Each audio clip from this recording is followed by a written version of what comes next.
is a great unifying force if you can direct it in a certain way, and Hitler used it. Hitler and the Nazis used that. Its reaction in the world was such that, well, what can we do?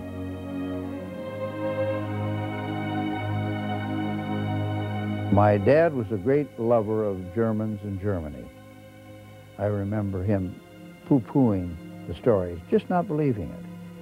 And it took a few years before he realized what was happening, and then took an active part in trying to save the Jews from Hitler's destruction.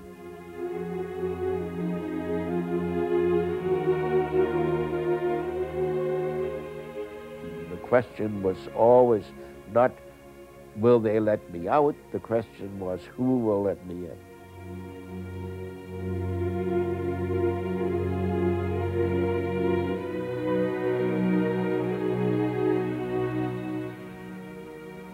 America's heartland in the 1930s witnessed an unfolding story of events which led to the Holocaust in Europe. It was chronicled in newspapers, related in letters, and recorded in diaries. It began in a cold winter of anticipation and ended in the fading heat of an August summer more than a decade later.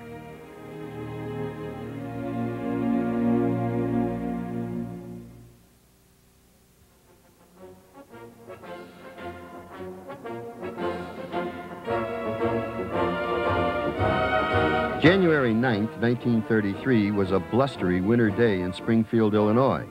Amidst a colorful setting with martial music for inspiration, the people of Illinois gathered in their capital city for the inauguration of a new governor. His name was Henry Horner. A probate judge for 18 years, the new governor was the political protege of Chicago Mayor Anton Cermak.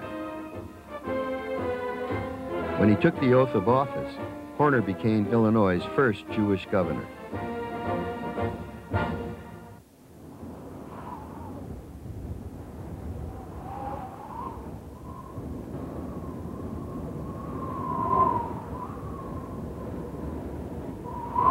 He inherited a state in which the Depression had struck with great ferocity. Horner's inaugural address set the tone for his administration. Good government, he said simply, should be furnished at the least possible cost. We remember Horner as one of the most honest political persons to come out of Illinois, you know, in the country, in a state that had some real dishonest characters. And in his functioning, he gave credit to the Jews for the way he behaved, the way he functioned as governor of the state of Illinois. Even as he plotted his course for Illinois' future, the unexpected happened. Within weeks of taking office, Horner's political patron was shot while in Miami with President-elect Franklin Roosevelt. Mayor Cermak lingered for 3 weeks before dying from his wounds. By early March, as a national banking crisis worsened, the fledgling governor was forced to declare a bank holiday in Illinois. And with beer poised to make its debut, Horner urged repeal of the state's prohibition and search and seizure acts. 3 months after taking office, Horner was praised by the Illinois State Journal as having a near-perfect record in getting measures through the General Assembly, including a contentious new state sales tax. One of the tasks that he had was getting the first sales tax enacted in Illinois in order to deal with the problems of financing public assistance and the various other needs of the state. And the story is told that he stopped in at some retail establishment and paid for whatever it was he was buying, and he laughingly said to the clerk at the store, "Well, what's that extra 2 cents for?"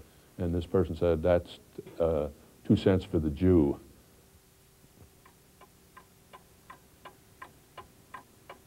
Aware of the anti-Semitism which existed throughout the state, Horner took great care not to use his office as a champion for Jewish causes. In late March, as a Nazi boycott of Jewish business loomed in Germany, Horner sent a telegram to Secretary of State Cordell Hull. It would be helpful if the Hitler government disapproves and opposes such a boycott. I make this inquiry in confidence, and your reply will be held in confidence if you so desire. This one moment of support stands in sharp contrast to Horner's later apathy.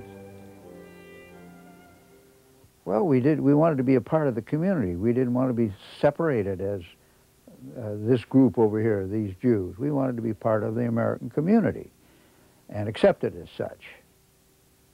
It's a little hard to understand that now, but we wanted our Judaism to play second base to our Americanism. In August 1933, Newton Baker of Cleveland, Ohio, invited Horner, who was one of 4 Jewish governors at the time, to become a member of the National Conference of Jews and Christians. I am inviting, he wrote to Horner, a great group of men of affairs throughout the nation to accept membership on a layman's advisory committee. Horner declined this invitation, citing matters so constantly pressing upon my attention. Also in August, Harry Green of Chicago invited Horner to participate in a conference sponsored by the American League for the Defense of Jewish Rights. The purpose of the conference, Green wrote, was to devise means to counteract Nazi aggression against minority groups. The governor did not respond. Adolph Copeland, the president of the Hebrew Immigrant Aid Society, invited Horner in October to be the honorary chairman of the Chicago chapter. Your name, Copeland wrote, would exercise a fine influence. Again, Horner declined to become involved. As early as July 1933, Horner would be criticized in the Jewish magazine Opinion for not doing all he could do to combat anti-Jewish propaganda. The magazine emphasized that Horner's causes had never included Zionism. Horner was, he was certainly not a Zionist. He had never been a Zionist. His grandfather was one of the, really the first very successful wholesale grocers in Chicago. And they, at that time, lived on the west side of Chicago. But then Horner's connections were with the Reformed Jewish community, and the Sinai congregation in the Hyde Park section was a Reformed Jewish temple. Horner was he was not what some would describe as a quote real devout Jew.